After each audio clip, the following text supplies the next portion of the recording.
What's up, everybody? I'm doing a quick update video on these plants. It is application day for the Snappy Steroid Fertilizer, and that's what I'm gonna do. I also wanted to talk a little bit. With the Snappy Fertilizer, I tested the pH, and it's the perfect pH to reduce volatilization or completely get rid of volatilization. Volatilization is when urea evaporates into ammonia and you lose a lot of nitrogen. And the way you can prevent that is by keeping low temperatures and acidic conditions or below 7 pH. I tested this and it is neutral, which is a little bit unfortunate because I was expecting it to be slightly acidic, but it is 6.8 pH according to the pH strips. But I used the strips for fish tanks, so I don't know how accurate that is, but I'm sure it's accurate. So 6.8, it's below 7 pH, so that's good. It'll reduce volatilization. And I also tested the pH for my Fertilome mix that I used to use, the 2020 fertilizer.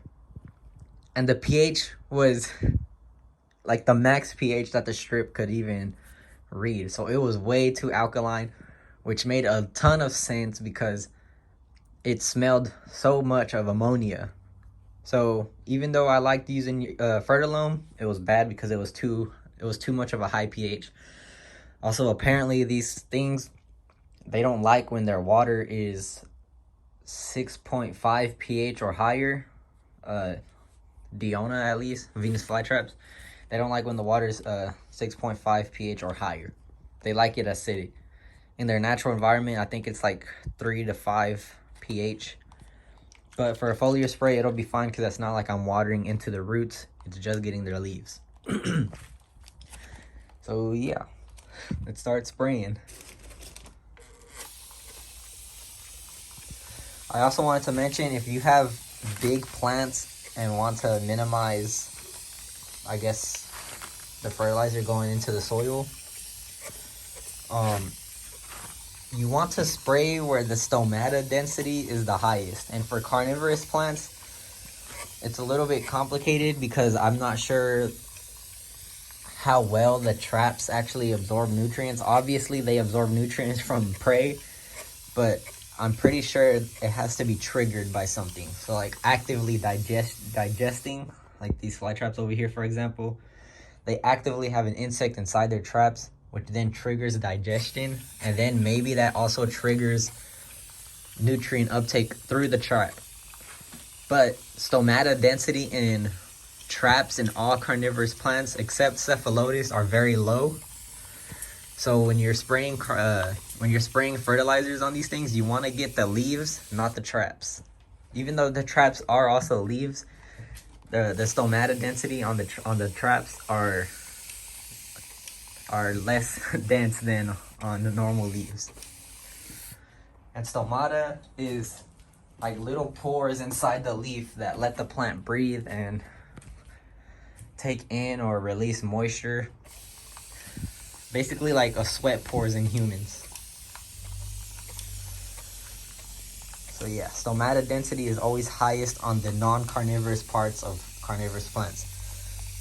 Unfortunately, Sarracenia don't have a good stomata density at all unless they have Phyllodia. So yeah, just wanted to put that out there. Since these plants are carnivorous, I'm sure their traps can absorb fertilizer, but I just don't know 100%. All I know is that you always apply it where stomata density is the highest. And since carnivorous plants adapted carnivory, there's a thing called, damn it, I had it right in my mind. It's like the benefit model. It's the carnivory benefit model. And they also talked about how the stomata density in the traps is less because their function is for carnivory rather than photosynthesis and other plant stuff. So the normal leaves had more stomata density than traps. Also, there are some studies that show that Nepenthes do take up urea through their pitchers. However, the urea doesn't stay within the pitcher. It distributes out through the entire plant, which is awesome because that's what we want. Which also makes sense, but the study was saying that the pitchers don't have urease activity, so the pitchers absorb it into the leaves, the normal carnivorous leaves. The normal non-carnivorous leaves, and then urease activity happens. So, yeah, again, the pitchers, they absorb it, but they can't really do anything with it until it reaches the non-carnivorous leaves. So it's just better overall to spray non-carnivorous leaves. But yeah, just a quick little rant. Sprayed all the plants. This is my 4th application. So that's what, every 3 days? Like 12 days. These plants are completely fine. Pick this one up. I fed this one already a few times. You can see. Also, there's an air bubble in one of them. I think it's this one over here. There's an air bubble in here. That's pretty funny. But yeah, Snappy Steroid has been doing good. I have a lot of volunteers who already got their fertilizers and they're already started test running. So I hope this goes well.